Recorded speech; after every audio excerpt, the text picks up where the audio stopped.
সর্বপ্রথম সরকারি চাকরিজীবীদের নবম পে স্কেল সহ মহার্ঘ ভাতা সংক্রান্ত সঠিক তথ্য পেতে চ্যানেলটিতে লাইক, কমেন্ট ও সাবস্ক্রাইব করতে ভুলবেন না। ধন্যবাদ।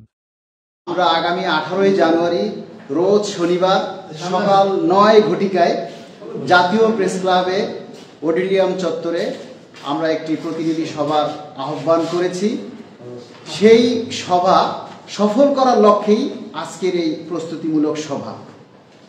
আপনারা জানেন বা অনেকেই দেখেছেন যে গতকালকে আমাদের সচিবালয়ের জনপ্রশাসন মন্ত্রণালয়ের সিনিয়র সচিব জনাব মুখলিসুর রহমান স্যার একটা বিবৃতি দিয়েছেন।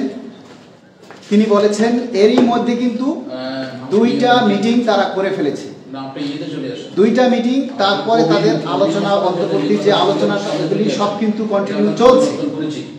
তিনি যে বিবৃতি দিয়েছেন সেখানে তিনি বলেছেন যে এই যে চলতি বাজেট, এই চলতি বাজেটেই মহার্ঘ ভাতা প্রদান করা হবে, বাস্তবায়ন করা হবে। এবং আরেকটা কথা সুস্পষ্ট করেছেন, সেটা হচ্ছে মহার্ঘ ভাতা যেটাই দেয়া হোক সেটা আগামী 1 জুলাই ইনক্রিমেন্টের সাথে আপনার বেসিকের সাথে যুক্ত হয়ে যাবে।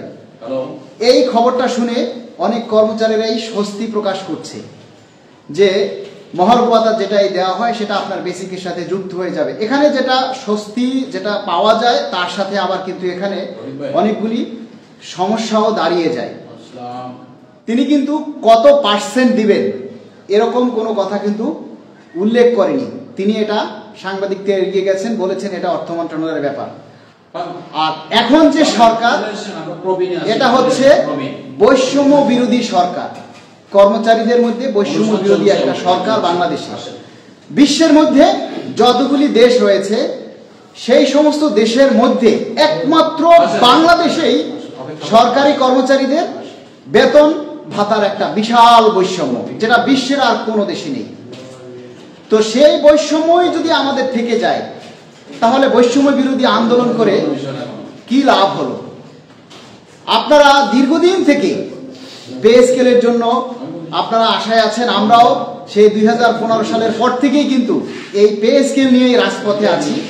আমরা আন্দোলন সংগ্রাম করে গেছি, কখনো মহাসমাবেশ, কখনো মানববন্ধন, কখনো সংবাদ সম্মেলন।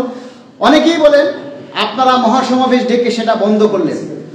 আরে বাবা, মহাসমাবেশ ডেকে কেন বন্ধ করা হয়েছে এই জিনিসটা আপনারা কেউ খতিয়ে দেখেন না, না দেখার কারণে আপনারা এই যুক্তিগুলি করছেন। তো যাই হোক, বিষয়টা হচ্ছে আমরা পে কমিশন চাই অতি দ্রুত, এবং এই পে কমিশন বাস্তবায়ন করতে হলে আপনারা যদি ঘরে বসে এই দাবি করেন আর প্রোগ্রাম দিলে আপনারা যদি উপস্থিত না হন তাহলে আপনারা আবারও এক বিশাল বৈষম্যের ফাঁদে পড়তে যাচ্ছেন। এবং আগামী মহার্ঘ ভাতা আপনারা যদি এখনো জেগে না ওঠেন, এই প্রোগ্রামে যদি আপনারা এখনো ঐক্যবদ্ধ হয়ে আমাদের দাবি আদায়ের জন্য আপনারা এগিয়ে না আসেন, আপনারা যদি সহায়তা না করেন, তাহলে আপনাদের জন্য আবার একটা বিশাল শুভঙ্করের ফাঁকি চলে আসতেছে।